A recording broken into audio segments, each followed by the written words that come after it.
ఎలా ఎన్నుకున్నాడు? ప్రేమ చేత ఎన్నుకున్నాడు. ఎలా ఎన్నుకున్నాడు? క్రీస్తుని బట్టి ఎన్నుకున్నాడు. ఎలా ఎన్నుకున్నాడు? తన చిత్త ప్రకారమైన దయా సంకల్పం చొప్పున ఎన్నుకున్నాడు. హల్లెలూయా. ఇప్పుడు సెకండ్ది చాలా ఇంపార్టెంట్ ఆస్పెక్ట్. దయచేసి మీరు జాగ్రత్త వినండి. మీరు వింటే ఈజీగా మీకు అర్థమైపోతుంది. ఎప్పుడు ఎన్నుకున్నాడు అంటే దేవుడు నిన్ను రక్షించాలని ఎప్పుడు ఏర్పాటు చేసుకున్నాడు? వెన్ డిడ్ గాడ్ డిసైడెడ్, లేకుంటే ఎప్పుడు ఆయన ఈ నిర్ణయం తీసుకున్నాడు? మనం 4 సంవత్సరాలకు 5 సంవత్సరాలకు ఒకసారి నిర్ణయం తీసుకుంటాం ముఖ్యమంత్రి విషయంలో, అవునా? పెళ్లి విషయంలో, జీవితంలో ఒకసారి నిర్ణయం తీసుకుంటాం. ఒకవేళ భాగస్వామి చనిపోతే ఇంకో నిర్ణయం తీసుకుంటాం. కానీ దేవుడు ఎప్పుడు తీసుకున్నాడు నిర్ణయం? పుట్టగానే నువ్వు పెళ్లి గురించి నిర్ణయం తీసుకోలేదు కదా. ఎప్పుడు తీసుకున్నావు? చదువుకొని ప్రయోజకుడు అయ్యి వృత్తిపరంగా నువ్వు ఒక స్టేజ్గా నిలబడి వయసు వచ్చిన తర్వాత పెళ్లి గురించి నువ్వు నిర్ణయాలు తీసుకుంటావు. మీ పేరెంట్స్ నిర్ణయాలు తీసుకుంటారు. కానీ దేవుడు ఎప్పుడు తీసుకున్నాడు నిర్ణయం నీ గురించి? నువ్వు పుట్టినప్పుడా? ఎప్పుడు తీసుకున్నాడు దేవుడు నిర్ణయం? 2000 సంవత్సరాల క్రితమా? 4000 సంవత్సరాల క్రితమా? ఆదాముని పుట్టించినప్పుడా? ఆదాముని పుట్టించకముందా? లేకుంటే దేవదూతలను పుట్టించినప్పుడా? ఎప్పుడు తీసుకున్నాడు నిర్ణయం? చూడండి. ఎట్లనగా తన ప్రియుని యందు తాను ఉచితంగా మనకు అనుగ్రహించిన తన కృపామయం కీర్తి కలగడానికి తన చిత్త ప్రకారమైన దయా సంకల్పం చొప్పున యేసుక్రీస్తు ద్వారా తన కుమారులుగా స్వీకరించుటకై మనలను ముందుగా తన కోసం నిర్ణయించుకొని, ముందుగానే మనల్ని నిర్ణయించుకున్నాడంట. మనల్ని ఆయనతో ఉండాలనే నిర్ణయం ముందుగానే చేసుకున్నాడు. ప్రీ డిస్టైన్డ్ అనమాట. ఎప్పుడో ముందుగానే నిర్ణయించాడు. అంటే ఎప్పుడు నిర్ణయించాడు? ముందుగానే అంటే అర్థం ఏంటి? నువ్వు ఈ లోకానికి రాకముందే నిర్ణయించాడు అనమాట. నువ్వు రెస్పాండ్ అవ్వకముందే నిర్ణయించాడు. వింటున్నారా? నువ్వు పుట్టకముందే నిర్ణయించాడు. ముందుగానే నిర్ణయించాడు. నువ్వు నిర్ణయం తీసుకున్న తర్వాత ఆయన నిర్ణయం తీసుకోలేదు. నీ నిర్ణయాన్ని బట్టి ఆయన నిర్ణయం ఆధారపడలేదు. ఆయన నిర్ణయం నువ్వు పుట్టకముందే తీసుకున్నాడు. అవునా? కొంతమంది ఏమంటారు? నేను నిర్ణయం తీసుకుంటానని దేవుడికి తెలుసు కాబట్టి దేవుడు నన్ను ఏర్పాటు చేసుకున్నాడు అంటున్నారు. అంటే ఇక్కడ ఎవరు ఏర్పాటు చేసుకున్నారు? ఇక్కడ దేవుడు ఏర్పాటు చేసుకున్నాడా? నువ్వు ఏర్పాటు చేసుకుంటున్నావా? ఒకవేళ నీ నిర్ణయాన్ని బట్టి దేవుడు నిన్ను ఏర్పాటు చేసుకుంటే నువ్వు ఏర్పాటు చేసుకున్నావు, దేవుడు ఏర్పాటు చేసుకోలేదు. ఇక్కడ విషయం ఏంటంటే దేవుడు నిన్ను ముందుగానే నిర్ణయించాడు. ముందుగానే అని అర్థం ఏంటంటే నువ్వు నిర్ణయం తీసుకోకముందే ఆయన నిర్ణయం తీసుకున్నాడు. కాబట్టి నువ్వు నిర్ణయం తీసుకున్న తర్వాత నువ్వు తెలుసుకోవాల్సిన విషయం ఏంటంటే నేను ఆల్రెడీ దేవుడు నన్ను నిర్ణయించాడు రా బాబు అని నువ్వు తెలుసుకోవాలి. నువ్వు నిర్ణయం తీసుకోవాలా తీసుకోకూడదా? తీసుకోవాలి. కానీ ఆ నిర్ణయం నువ్వు తీసుకున్నప్పుడు నువ్వు తెలుసుకోవాల్సినటువంటి విషయం ఏంటంటే దేవుడు ఆల్రెడీ నిర్ణయం తీసుకున్నాడు. దీన్ని వివరించడానికి ఒక భక్తుడు ఒక చిన్న ఉదాహరణ ఇచ్చాడు. అర్థం చేసుకోవడానికి ప్రయత్నం చేస్తాం. ఒక పెద్ద హాల్ ఉందన్నమాట. ఆ హాల్లో ఒక చిన్న డోర్ ఉంది. ఆ డోర్ దగ్గర ఆల్ ఆర్ ఇన్వైటెడ్ అని రాస్తున్నాడు. అందరూ కూడా ఆహ్వానించబడ్డారు అని రాస్తున్నాడు. అందరూ కూడా ఆహ్వానించబడ్డారు, వా వెరీ గుడ్ అనేసి జేడెన్ రాజ్ లోపలికి వెళ్ళాడు. లోపలికి వెళ్ళిన తర్వాత వెనక్కి తిరిగి చూడగానే యూ హ్యావ్ బీన్ చోజన్ అని ఆల్రెడీ చెప్పింది. నువ్వు ఆల్రెడీ ఎన్నుకోబడ్డావని ఇంకొక అక్షరం రాయబడింది అనమాట. అంటే దేవుడు నువ్వు పుట్టకముందే, నువ్వు నిర్ణయాలు తీసుకోకముందే, నువ్వు మంచి చెడు అనేటటువంటి చేయకముందే నీ గురించి ఆయన ఆలోచించేసి నిర్ణయం తీసుకున్నాడు.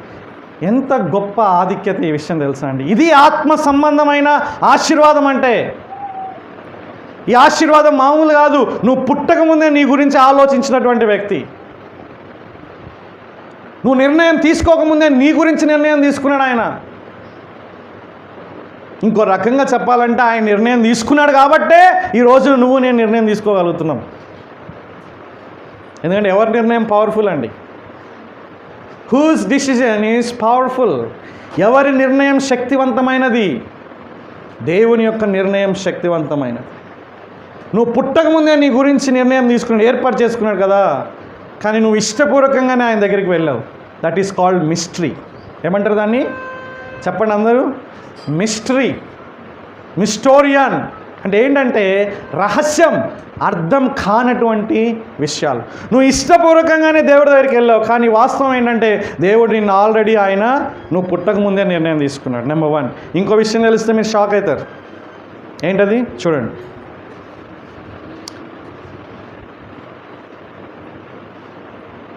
జగత్తు పునాది వేయబడక మునిపే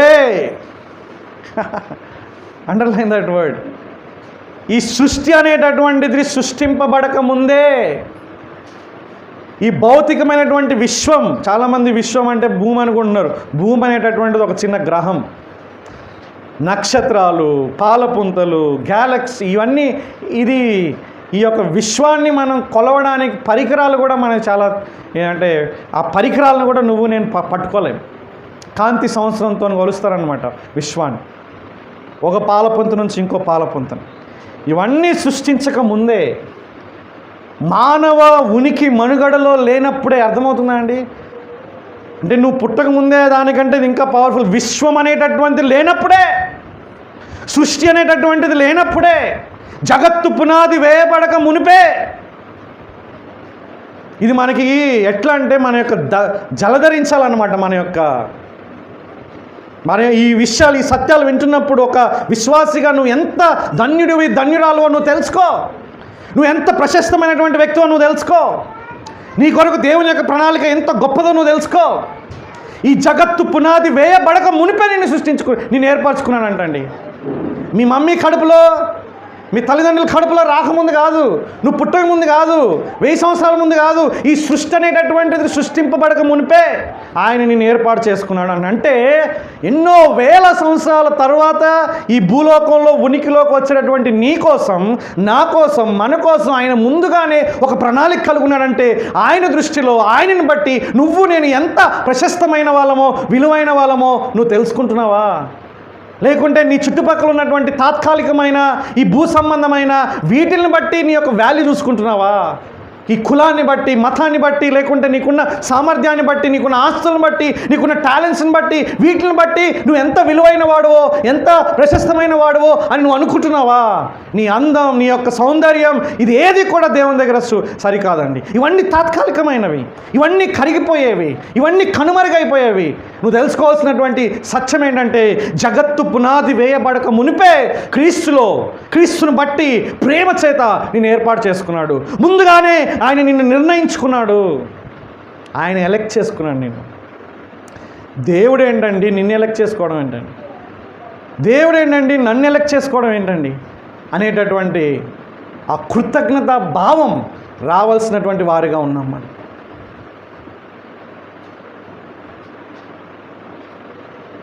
ఎంత గొప్ప సత్యం కదా అండి. ఎప్పుడు చేసుకున్నాడు నిన్ను? ఈ సృష్టి అనేటటువంటిది ఉనికిలో లేనప్పుడే నేను నీ గురించి ఆలోచన చేశాను.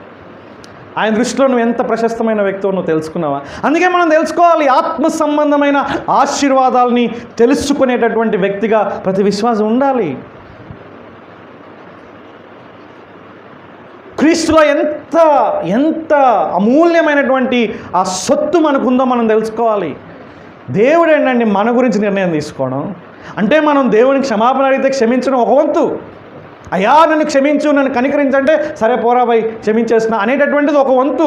కానీ అసలు నువ్వు పుట్టకముందే, నువ్వు ఉనికిలోకి రాకముందే, అసలు నువ్వు అనేటటువంటి వ్యక్తి ఈ ఉనికిలో లేనప్పుడే నీ గురించి ప్రణాళిక వేసి నిన్ను పుట్టించి నీకు అన్ని విధాలుగా ఆయన గురించినటువంటి అవగాహనని తెలియజేసినటువంటి వ్యక్తి. చాలా ప్రాముఖ్యమైనటువంటి సత్యం ఇది. ఎలా ఎన్నుకున్నాడు దేవుడు? ప్రేమ చేత ఎన్నుకున్నాడు. ఎలా ఎన్నుకున్నాడు? క్రీస్తుని బట్టి ఎన్నుకున్నాడు. ఎలా ఎన్నుకున్నాడు? మీ నోట్స్ అన్న చూసి చెప్పండి. తన ఇష్ట ప్రకారంగా, తన దయా సంకల్పం చొప్పున, అవుట్ ఆఫ్ హిజ్ మర్సీ ఆయన ఎన్నుకున్నాడు. ఆయన కనికరించాడండి మనల్ని. ఆ కనికరమే లేకపోతే ఎన్నిక అనేటటువంటిది లేదు. ఎప్పుడు ఎన్నుకున్నాడు?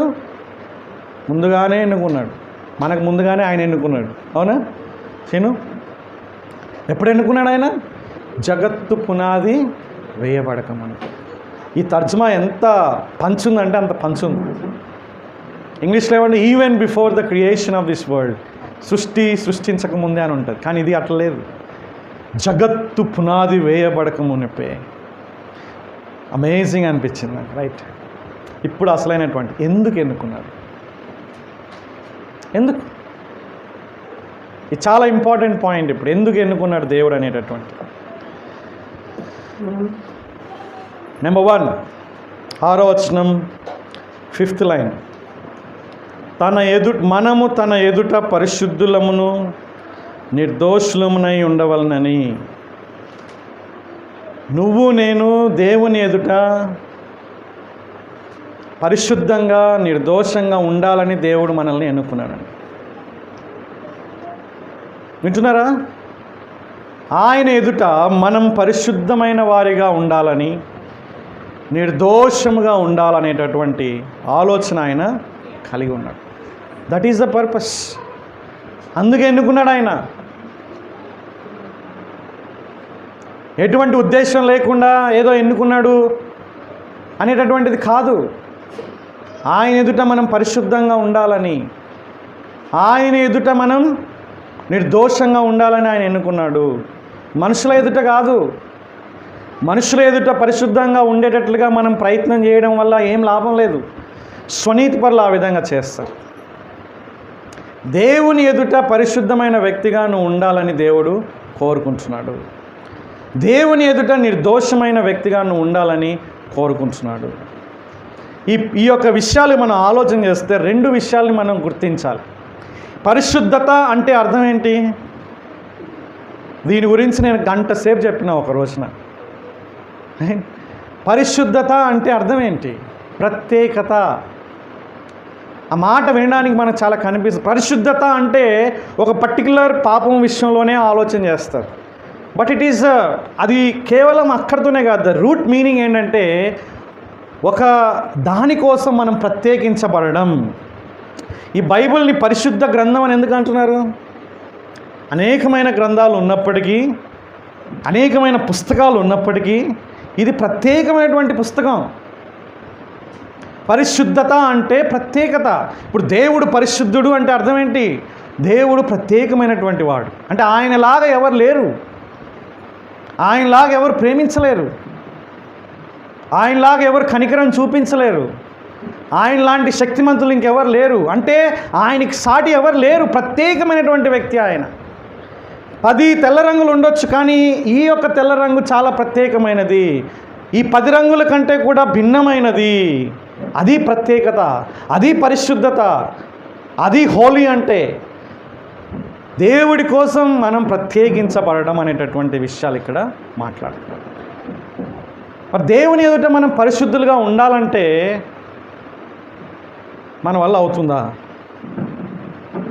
మన వల్ల కాలేదు. కాబట్టి ఆయన తన నీతిని, ఆ నీతి వస్త్రాన్ని మన పైన ఆయన వేశాడు. సిలువలో ఏం జరిగింది? గ్రేట్ ఎక్స్చేంజ్ జరిగిందనమాట. ఎక్స్చేంజ్ ఏం జరిగింది? మన పాపం అంతా కూడా క్రీస్తు పైన వేయబడింది. క్రీస్తు యొక్క నీతి అంతా కూడా మన పైన వేయబడింది. ఇది చాలా జాగ్రత్తగా అర్థం చేసుకోవాల్సినటువంటి సత్యం. మన పాపం అంతా కూడా క్రీస్తు మీద వేయబడింది. క్రీస్తు యొక్క నీతి అంతా కూడా నీపైన నా పైన వేయబడింది. కొంచెం నీతి కాదు. యేసుక్రీస్తు యొక్క నీతి స్పార్క్ లాగా కొంచెం కొంచెం అక్కడక్కడ వెదజల్లడం కాదు. ఆ నీతి మొత్తం కూడా మన పైన కుమ్మరించబడింది.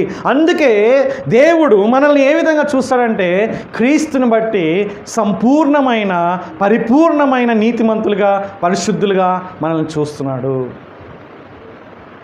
అంటే క్రీస్తుని బట్టి స్థానంలో మనం పరిశుద్ధులం అయిపోయాం. అర్థమవుతుందా?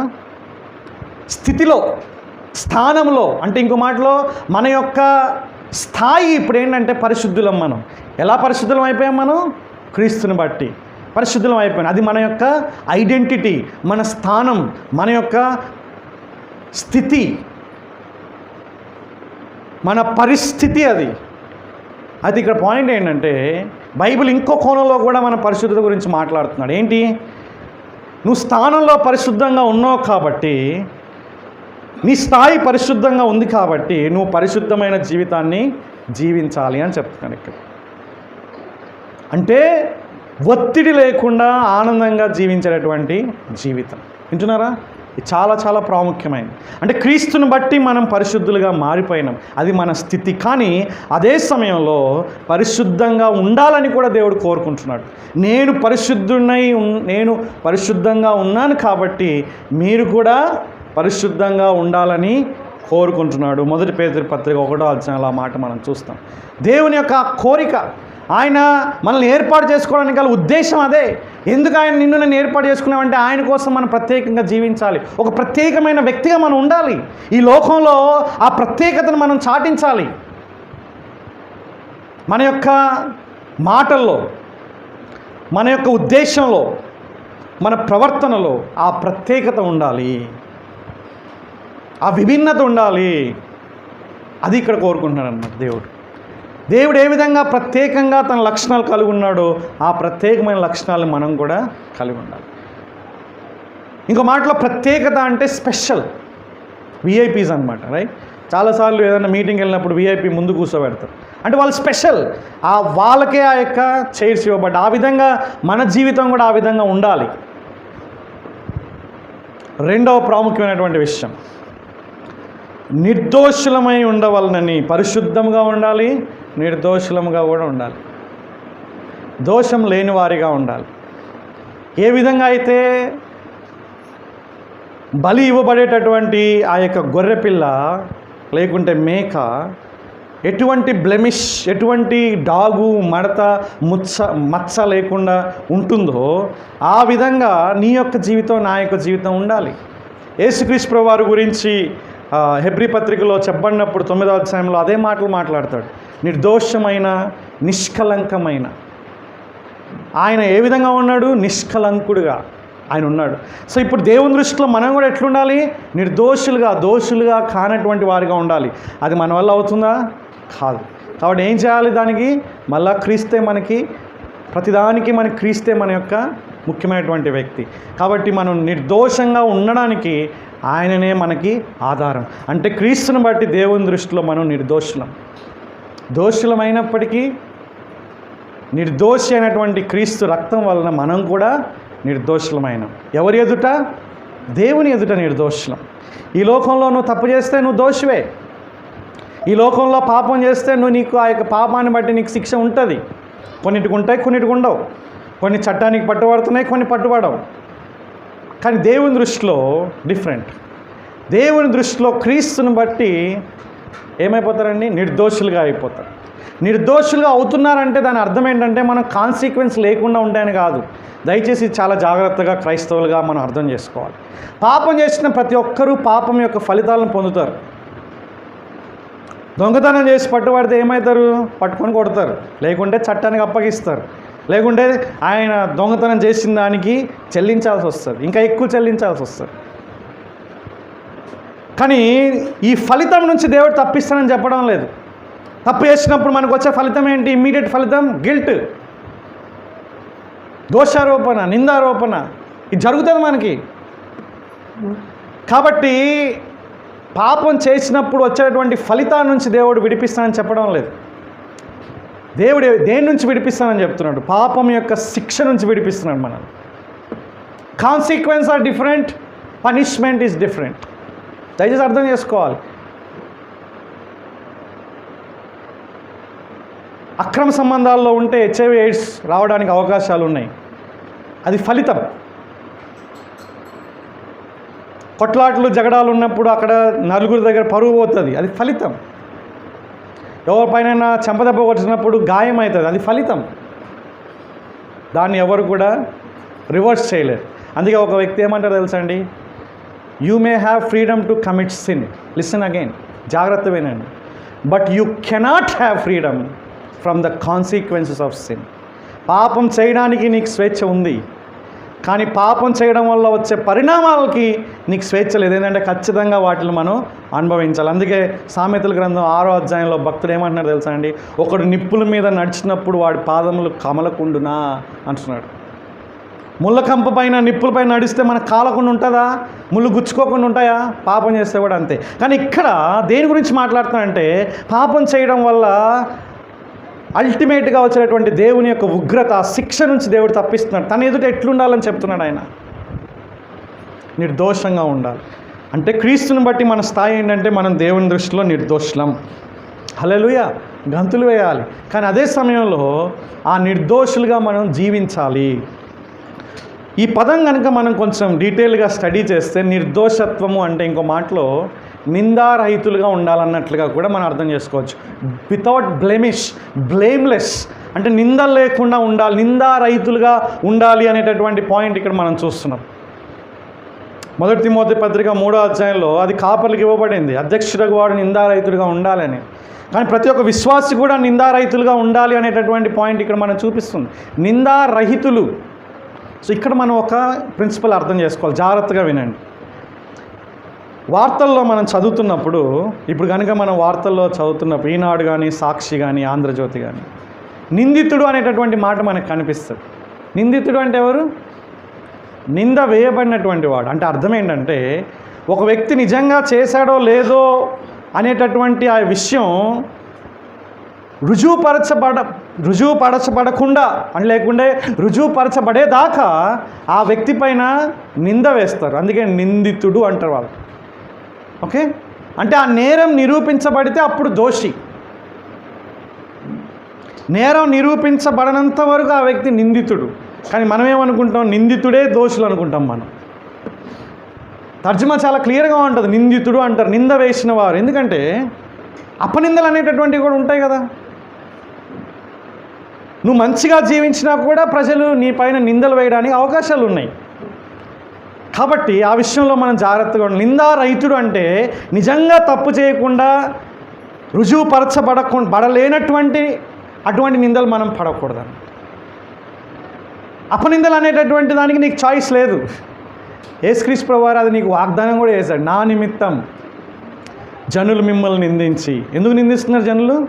నా నిమిత్తం అబద్ధంగా మీ మీద చెడ్డ మాటలెల్లా పలుకున్నప్పుడు, అంటే అబద్ధంగా కొంతమంది మన పైన నిందలు వేయడానికి అవకాశాలు ఉన్నాయి.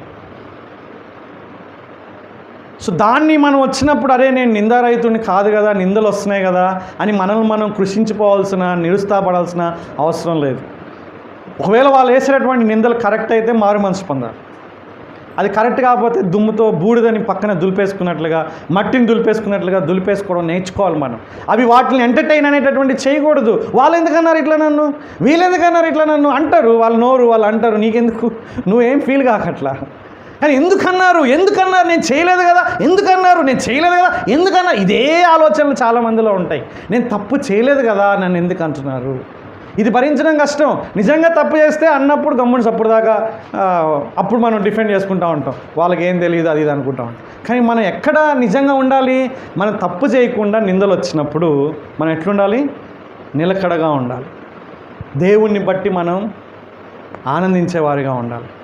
దేవునికి మనం అన్నీ కూడా ఆయన పైన విసిరేసేవారిగా ఉండాలి. మన చింత యావత్తును ఆయన పైన వేసేవారిగా ఉండాలి.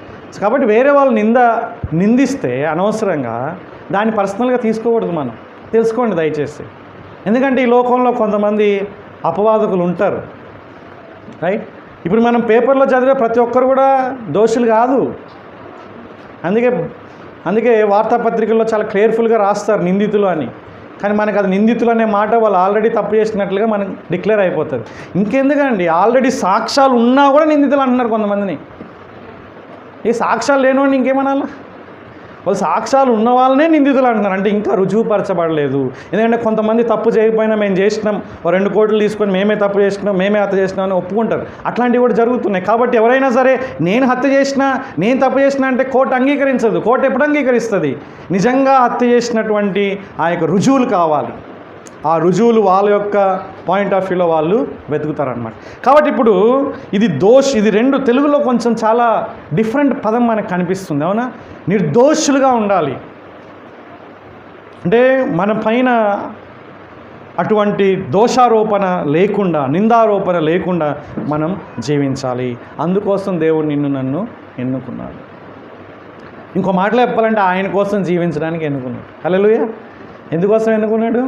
ఆయన కోసం ఎన్నుకున్నాడు. ఎలా ఎన్నుకున్నాడు మనల్ని? ప్రేమ చేత ఎన్నుకున్నాడు. ఎలా ఎన్నుకున్నాడు? క్రీస్తుని బట్టి ఎన్నుకున్నాడు. అశోక్ ఎలా ఎన్నుకున్నాడు? తన దయా సంకల్పం చొప్పున. ఎప్పుడు ఎన్నుకున్నాడు? ముందుగానే ఎన్నుకున్నాడు. ఎప్పుడు ఎన్నుకున్నాడు? జగత్తు పునాది వేయబడక మునిపే. బా, ఎందుకు ఎన్నుకున్నాడు దేవుడు? పరిశుద్ధంగా నిర్దోషులుగా తన ఎదుట ఉండడానికి.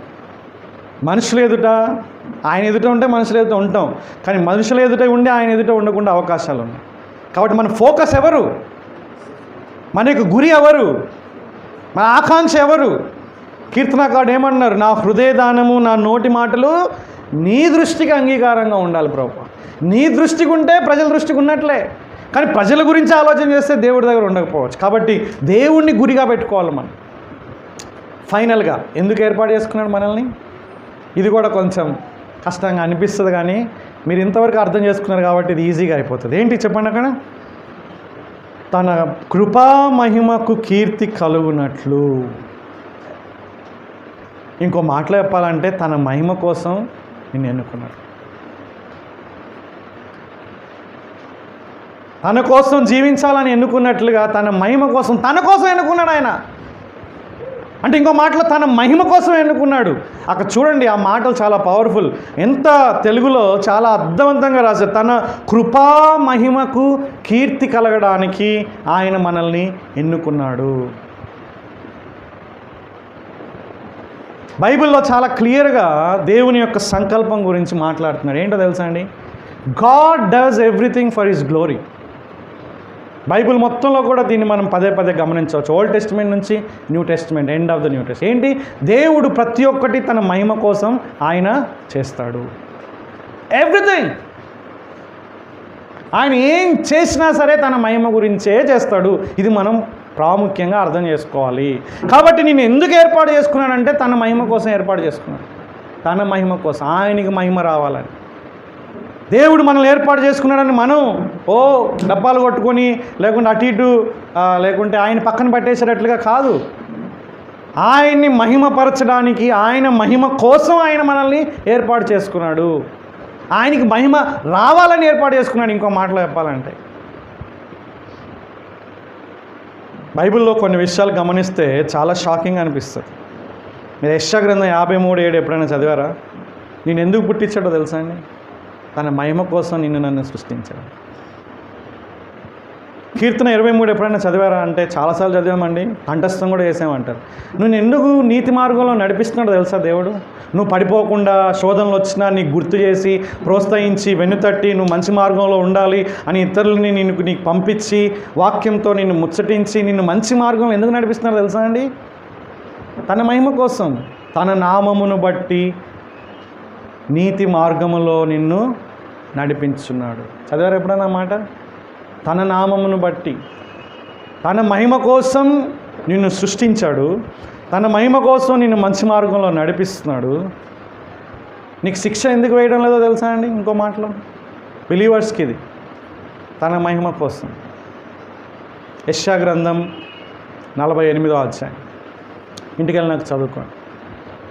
ఆయన మహిమ కోసం ఆయన యొక్క కోపాన్ని ఆపుకుంటున్నాడు అనేటటువంటి మాటలు ఇక్కడ ఉంటాయి. ఆయన బిడ్డల్ని ఆయన నాశనం ఎందుకు చేయడం లేదంటే అందుకోసమే. ఆ విధంగా మనం బైబిల్ని గమనించినట్లయితే రోమపత్రిక 11వ అధ్యాయం, 1 కొరింథీ పత్రిక 8వ అధ్యాయం, కొలస్సీ పత్రిక 1వ అధ్యాయం, ఇవన్నీ మనకి ఏం తెలియజేస్తున్నాయంటే సమస్తం ఆయన మహిమ కోసం ఉన్నాయి, సర్వం ఆయన మహిమ కోసం ఉన్నాయి. ఆయన ద్వారా, ఆయనను బట్టి, ఆయన మూలంగా సమస్తం ఉన్నాయనేటటువంటి మాట గ్రంథకర్తలు మాట్లాడతారు. కాబట్టి ఆయనకే సమస్తమైన మహిమ కలుగునుగాక అని చెప్తున్నారు వాళ్ళు. చాలా స్పష్టంగా మాట్లాడుతున్నాడు ఇక్కడ. తన కృపా మహిమకు కీర్తి కలగడానికి నన్ను ఏర్పాటు చేసుకున్నాడు దేవుడు. తన మహిమ కోసం నేను ఏర్పాటు చేసుకున్నాడు. నీ యొక్క ఏర్పాటు అంటే నిన్ను ఏర్పాటు చేసుకోవడం వల్ల తనని మనం మహిమపరిచేటటువంటి వారిగా ఉంటాం. దేవదూతలు ఆయన మహిమపరుస్తారు. చూస్తున్నారంటే దేవదూతలు ఏం చేస్తున్నారు? 1 పేతురు పత్రికలో యేసుక్రీస్తు ప్రభువు వారు చేసేటటువంటి పనుల్ని తొంగి చూస్తున్నారంట. వాళ్ళు ఏం చేయబోతున్నాడో తొంగి చూస్తున్నారంట వాళ్ళు. అంటే ఒక భయంకరమైనటువంటి పాపిని, ఎదురు తిరిగే వ్యక్తిని, తిరుగుబాటుదారుణ్ణి, ఉగ్రతకి పాత్రుడుగా ఉన్నటువంటి వాడిని, నిర్లక్ష్యం చేసేటటువంటి వ్యక్తిని, వాయిదా వేసే వ్యక్తిని ఆకర్షించి తన ప్రేమ చేత పట్టుకొని ఆయన మార్గంలో నడిపించినప్పుడు ఆ వ్యక్తి ఏం చేస్తాడండి? దేవుని మహిమపరచకుండా ఇంకేమైనా చేస్తాడా? దేవుని యొక్క ఉద్దేశం కూడా అదే. నీ జీవితం, నా జీవితం ద్వారా ఆయన్ని మహిమపరచాలి. ఎందుకంటే ఆయన కోసం మనం సృష్టించబడ్డాం, ఆయన కోసం మనం ఏర్పాటు చేసుకున్నాం, ఆయన మహిమ కోసమే ఏర్పాటు చేసుకున్నాం. మీకు క్లారిఫికేషన్ మీరు అడగకపోయినా నేను ఇస్తాను. నేను ఇక్కడ స్టార్టింగ్లో మనం ఏం చూసుకున్నాం, ప్రేమ చేత అన్నప్పుడు ఎదుటి వ్యక్తి యొక్క క్షేమం కోసం అని చెప్పినాం. ఇక్కడ ఏం చూస్తున్నాం మనం, తన మహిమ కోసం అన్నట్లుగా చెప్తున్నాడు. తన కోసం అంటే దేవుడు ఏమన్నా స్వార్థపరుడా?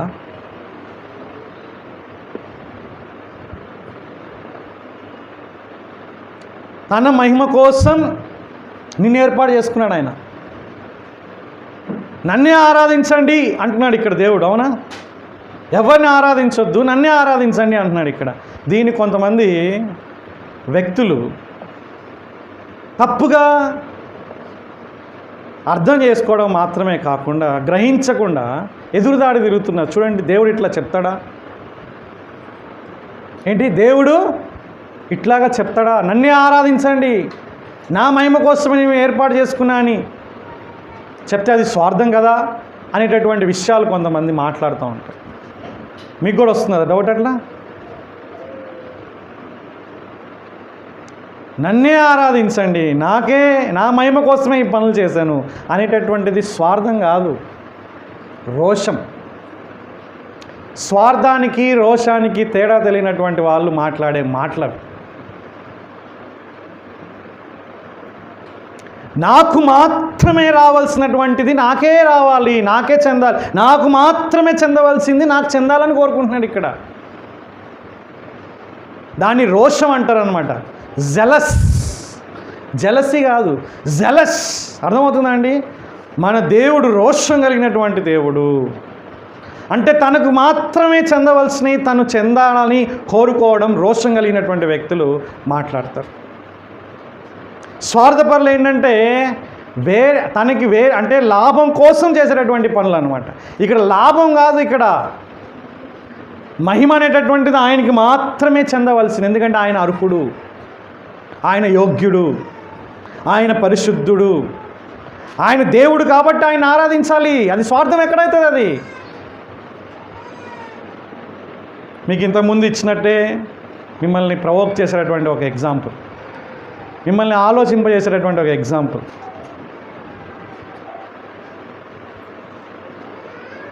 జాగ్రత్తగా మనం గ్రహించాలి. రైట్? రిక్కీ నాకు మాత్రమే కొడుకు కాదు, మీకు కూడా కొడుకే. ఎట్లుంటుంది మీకు?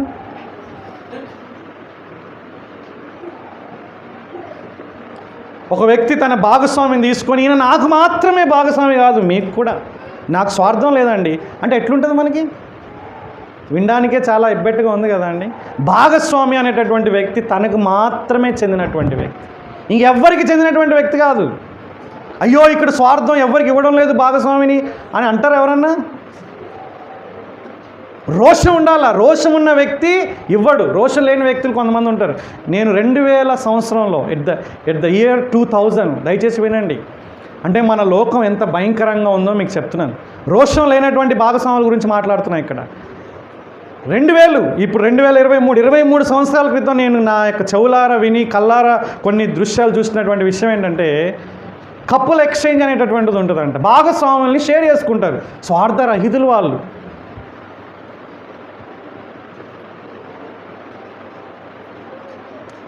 స్వార్థరహితులు, స్వార్థపరులు కాదు ఇక్కడ పాయింట్. వాళ్ళు రోషం లేనటువంటి వాళ్ళు. అర్థమవుతుందా అండి? నీకు మాత్రమే చెందేది నీకే చెందాలి, ఇంకెవరికి చెందకూడదు. దేవుడు ఏమంటున్నాడంటే, మహిమకు అర్హుణ్ణి నేను, ఈ సృష్టికర్తను నేను, నన్ను మీరు ఆరాధించాలి, నన్ను మీరు కనపరచాలి, ఈ సృష్టిని విశ్వాన్ని చేసినటువంటి వాడిని నేను. నన్ను ఆరాధించకుండా మిమ్మల్ని మీరు ఎవరిని ఆరాధిస్తారని ఆయన ప్రశ్నించే హక్కు ఆయనకుంది. ఆయన రోషం కలిగిన వాడు. అందుకే తన మహిమని ఎవరికి కూడా ఆయన ఇవ్వడండి, ఇవ్వలేడు. ఇంకో మాటలో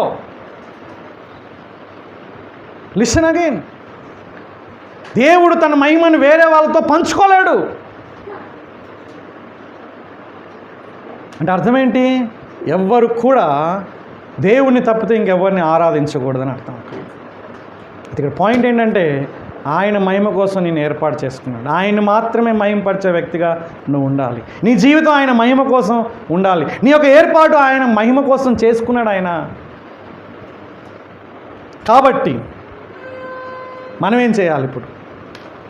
ఓకే, దేవుడు ఏం చేశాడో చెప్పాడు, మనం ఏం చేయాలి ఇప్పుడు చెప్పండి? What is our responsibility? One of the most important responsibility అంటే మనం చేయాల్సిన పని ఏంటో తెలుసా అండి? మీకు చెప్పాల్సిన పని లేదు, మీరు ఆల్రెడీ చేస్తున్నారు. ఇప్పుడు ఏంటండి? హృదయాంతరంగంగా ఆయన ఎదురు సాష్టాంగపడి ఆయనకి కృతజ్ఞతగా జీవించడం కంటే ఇంకా ఏమైనా ఉందా? హృదయపూర్వకంగా కృతజ్ఞతగా, ప్రభువా నన్ను ఇంతగా ప్రేమించావా, నా పట్ల ఇంత గొప్ప ప్రణాళిక కలిగి ఉన్నావా, నేనంటే నీకు ఇంత ఇష్టమా, నా పట్ల ఇంత దయ చూపిస్తున్నావా, ఎంత నిర్లక్ష్యం చేస్తున్నాను ప్రభువా, నీ వాక్యాన్ని నిర్లక్ష్యం చేస్తున్నా, నిన్ను నిర్లక్ష్యం చేస్తున్నా, నీ సంఘాన్ని నిర్లక్ష్యం చేస్తున్నా, అయినా నా పట్ల నీకు ఇంత ప్రేమనా, ఇంత క్షమాపణ అని కృతజ్ఞతగా ఉండడం కంటే నువ్వు నేనేం చేయగలను చెప్పండి?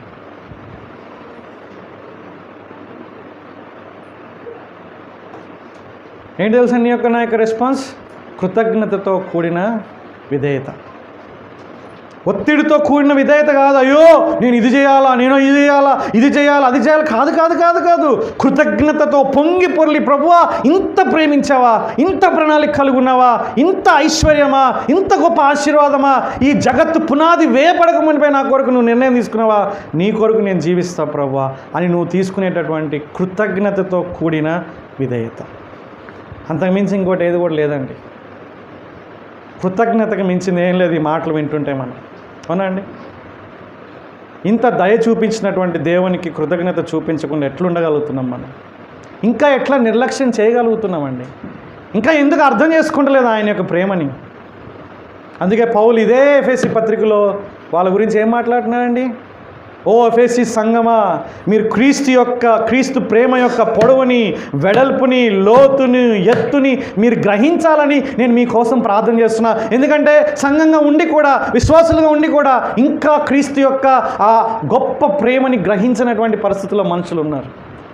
ఎందుకంటే కృతజ్ఞత జీవితం లేదు. ఎట్లా చెప్పగలం ఒక వ్యక్తి కృతజ్ఞత అంటే దేవుణ్ణి ప్రేమించడం లేదు, ఇవి అర్థం చేసుకోవట్లేదు అంటే ఎట్లా చెప్పగలం అంటే ఆ వ్యక్తి యొక్క జీవితమే. కృతజ్ఞతతో కూడినటువంటి జీవితం నీకుందా? నేను ఎవరిని ప్రభువా, నేను ఎవరిని నాయన, నన్ను ఎన్నుకున్నాను, నా కోసం నీ యొక్క ప్రశస్తమైన విలువైన ఏకైక కుమారుణ్ణి పంపించావా? ఇది మామూలా అండి? మీకు మామూలుగా అనిపిస్తుందా? Amazing truth, right? ఇది ఈరోజు మనం నేర్చుకునేటటువంటి ఆత్మ సంబంధమైన ఆశీర్వాదం.